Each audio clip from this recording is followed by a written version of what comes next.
காங்கிரஸ் முதலமைச்சர் சீதாராமையா அவர்களும் துணை முதலமைச்சர் திரு சிவக்குமார் அவர்களும் பாரதிய ஜனதாவினுடைய எதிர்க்கட்சி தலைவர்களும் அமைச்சர் பெருமக்களும் தொடர்ந்து கன்னடர்களாகிய எங்களை அவமானப்படுத்திவிட்டீர்கள், அசிங்கப்படுத்திவிட்டீர்கள் என்று மொழி உணர்வை அங்கு தூண்டி அதன் ஊடாக ஒரு அரசியல் லாபத்தை தேடுகிற அந்த முயற்சியை மிக வன்மையாக நான் கண்டிக்கிறேன்.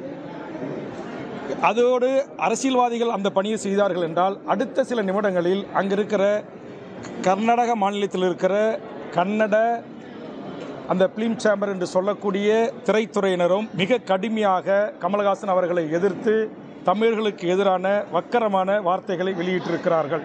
இதை மிக வன்மையாக நான் கண்டிப்பதோடு அவர்கள் இதுபோன்று நடந்து கொள்ளக்கூடாது என்பதையும் நான் கர்நாடக மாநிலத்தில் இருக்கிற திரைத்துறையிற்கு வேண்டுகோளாக வைக்கிறேன்.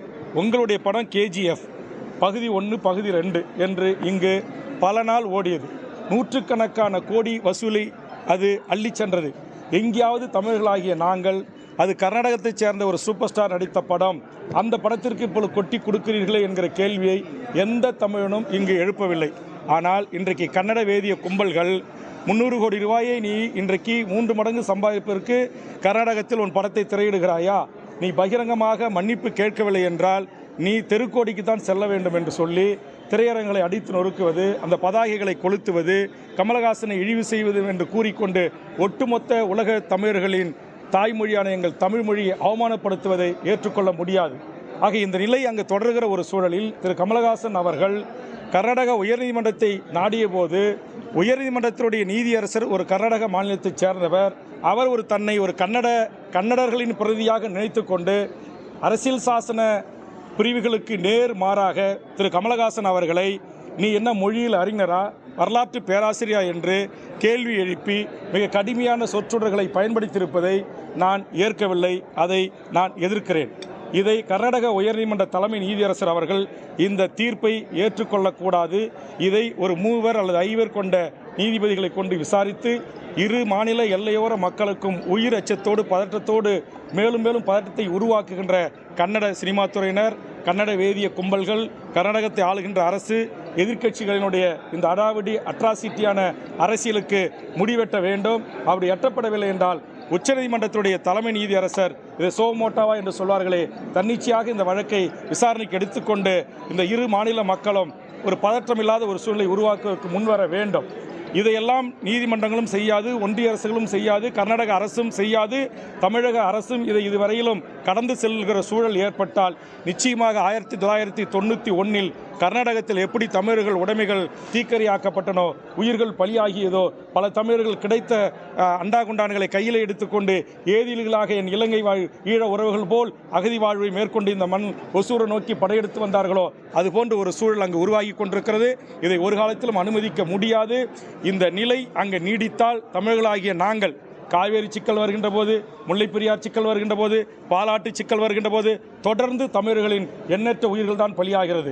அப்பாவி தமிழர்கள் செம்மரம் கடத்த வந்தார்கள், 20 பேரை பிடிச்சி ஆந்திரா வனத்துறையும் காவல்துறையும் சுட்டுக் கொள்றீங்க, கேட்க நாதி இல்லை. இன்னைக்கு ஆயிரக்கணக்கான பேர் ஆந்திரா சிறையில் வாடுறாங்க.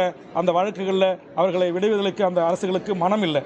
காவேரி சிக்கல் வருகின்ற போதெல்லாம் தமிழர்கள் கர்நாடகத்தில் தாக்கப்பட்டு வீடுகளை கொளுத்துவது, பேருந்தை கொளுத்துவது, லாரி டிரைவரை பிடிச்சி அரையமனமாக்கி தோப்புக்காரன் போட வைப்பது, பள்ளி கல்லூரிக்கு படிக்க போன மாணவர்களை அவர்களை அடித்து துன்புறுத்துவது, காவேரி நீரா கேட்பவர்கள் என்று சிறுநீரை வாயில் கழிப்பது, இதெல்லாம் மனித குல விரோதமான செயல்களை தொடர்ந்து கர்நாடக வெறியர்கள் செய்து வருகிறார்கள். மொழி தமிழினுடைய பெருமிதத்தை வரலாற்று அறிஞர்கள், அமெரிக்காவிலிருந்து மொழியியல் அறிஞர்கள் கருத்து தெரிவித்திருக்கிறார்கள், ஆஸ்திரேலியா மொழியியல் அறிஞர்கள் கருத்து தெரிவித்திருக்கிறார்கள். இன்றைக்கு தொல்காப்பியம் 5000 ஆண்டுகளுக்கு பழமையானது என்று இந்திய அரசு ஏற்றுக்கொண்டிருக்கிறது. என்னுடைய பண்ருட்டி அருகே மருங்கூர் கிராமத்தில் 5000 ஆண்டுகளுக்கு முன்பு இரும்பு பயன்படுத்தப்பட்டிருக்கிறது என்பதை தமிழில் இன்றைக்கு அங்கு பதிவு செய்திருக்கிறது, ஆவணங்கள் கிடைத்திருக்கிறது. ஆக இப்படி வரலாற்று பெருமை கொண்ட ஒரு இனத்தின் மொழியை உலக மொழிகளுக்கெல்லாம் தாய்மொழி தமிழாக இருக்கலாம் என்று உலகத்தின் பல்வேறு மொழியியல் அறிஞர்கள், ஆய்வாளர்கள் தங்களுடைய கட்டுரைகளை இன்றைக்கு வெளியிட்டிருக்கிறார்கள். உலகத்தின் பிரிதொரு நாடில் இன்றைக்கு தமிழ்நாட்டைச் சேர்ந்த எமது தாய்மொழியான தமிழ் மொழிக்கு இருக்கைகள் இருக்கிறது. ஹார்வர்ட் பல்கலைக்கழகத்திலிருந்து அவ்வளவு ஒரு சிறப்புமிக்க ஒரு மொழியை குறித்து ஒரு திரைத்துறை கலைஞர் கூறிய ஒரு கருத்திற்காக இப்படி ஒட்டுமொத்த கர்நாடகமே எழுந்து தமிழர்கள் மீது வன்மத்தை விதைப்பது, வன்முறை வெறியாட்டத்திற்கு வித்திடுவது போன்ற கருத்துக்களும் பேச்சுக்களும் ஏற்புடையதல்ல. அதை ஒரு நீதியரசரே செய்திருப்பது ஏற்புடையதல்ல. நீதி பரிபாலன முறைக்கே இது தீங்கானது. இந்தியாவினுடைய ஜனநாயகத்துக்கு பேராபத்து விளைவிக்கக்கூடியது என்கிற அடிப்படையில் ஒன்றிய நம்முடைய உச்சநீதிமன்றத்தினுடைய தலைமை நீதியரசர் இதை கண்டிக்க வேண்டும் என்று நான் வேண்டுகோள் வைக்கிறேன்.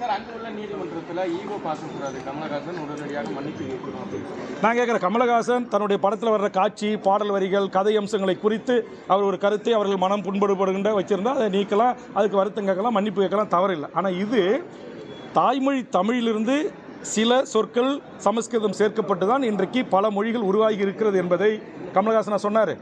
இந்தியாவில் எத்தனை மொழியில் அறிஞர்கள் சொல்லியிருக்காங்க. அமெரிக்காவினுடைய அலெக்சோல்னு சொல்லக்கூடிய ஒரு மொழி அறிஞர் சொல்லியிருக்கிறான். ஆஸ்திரேலிய மொழி அறிஞர் சொல்லியிருக்காங்க. தமிழ்நாட்டை சேர்ந்த எத்தனையோ பாவாணர்லேருந்து பாவேந்தர்லேருந்து நம்முடைய தஞ்சை பல்கலைக்கழகத்தினுடைய சொல்லாய்வுத்துறை தலைவராக இருந்த ஐயா அருளியாரிலிருந்து எத்தனை ஐயா இறைக்குருவனாரிலிருந்து எத்தனை கீப்பா அரவாணன்லேருந்து அவை நடராஜிலிருந்து எத்தனை கல்வியாளர்கள், எத்தனை வேந்தர்கள் சொல்லியிருக்கிறார்கள். ஆனால் இன்றைக்கு இது உண்மை. தாய்மொழி தமிழிலிருந்து தான் பக்கத்து மாநிலம், அண்டை மாநிலங்கள், புரிதொரு சகோதர மாநிலங்களில் மொழி இருக்குது என்ற ஒரு கருத்தை சொன்னார். அதுவும் எதுக்காக சொன்னார்னா, இங்கே இந்த காவேரி போன்ற பிரச்சனைகளை 2 மாநிலங்களுக்கு பிரச்சனை வருதுன்றால அந்த நடிகர் அங்கே ஒரு சூப்பர் ஸ்டாராக போற்றப்படுகின்ற ஒரு நடிகரை வைத்துக்கொண்டு என் தாய்மொழி குடும்பத்திலிருந்து பிறந்து வளர்ந்தவர் தான் நீர், அதனால் உன்னுடைய படம் இங்கே வெற்றி ஆகணும் அப்படின்ற மாதிரி அவர் வாழ்த்துக்கின்ற வகையிலும் 2 மாநில மக்களுக்கு ஒரு நட்புறவை ஏற்படுத்துகின்ற ஒரு கருத்தாகத்தான் கமலஹாசன் அங்கே பேசினார். ஆக அதற்கு இன்றைக்கு மன்னிப்பு கேட்கணும்னு சொல்வது என்பதும் நீதி அரசரை இப்படி விவேகானம் கற்பிப்பது என்பது உண்மையிலே ஏற்புடையது அல்ல. நான் பத்திரிகை ஊடகத்தின் முன்பாக கமலஹாசனுக்கு சொல்கிறேன், இது உங்களுடைய திரைப்படம் சார்ந்த நடிப்பு சம்பந்த, பாடல் சம்பந்த, கதை அம்சம் சம்பந்த விடயங்களாக இருந்தால் கூட உங்கள் படம் வெளியாக வேண்டும் என்பதற்காக நீங்கள் மன்னிப்பு கேட்கலாம். இது உலகத்தில் வாழ்கின்ற 12 கோடி மக்களின் தாய்மொழியான தமிழுக்கு ஏற்பட்டிருக்கின்ற மாபெரும் ஒரு இழக்கை நீங்கள் வரலாற்றில் ஏற்படுத்தி விடாதீர்கள். வெறும் பணத்திற்காக அல்லது சில கோடிகளுக்காக மன்னிப்பை கோரி எங்கள் உலக மொழிகளுக்கெல்லாம் தாய்மொழி தமிழ் என்று தமிழரை அல்லாத பிற நாட்டவர்கள் ஏற்றுக்கொண்டிருக்கிற அந்த உன்னத மொழிக்கு பெருமை சேர்க்கின்ற வகையில் தான் உங்கள் நடவடிக்கை இருக்க வேண்டுமே தவிர அதற்கு சிறுமை சேர்க்கின்ற வகையில் இருக்கக்கூடாது என்கிற ஒரு தாழ்மையான வேண்டுகோளை நான் கமலுக்கு வைக்கிறேன். இதுவரையிலும் கமலஹாசன் அவர்கள் மன்னிப்பு கோர மாட்டேன் என்று அவர் எடுத்த அந்த நிலைப்பாட்டை தமிழக வாழ்வுரிமை கட்சியின் சார்பாக நான் ஆதரிக்கிறேன். நன்றி.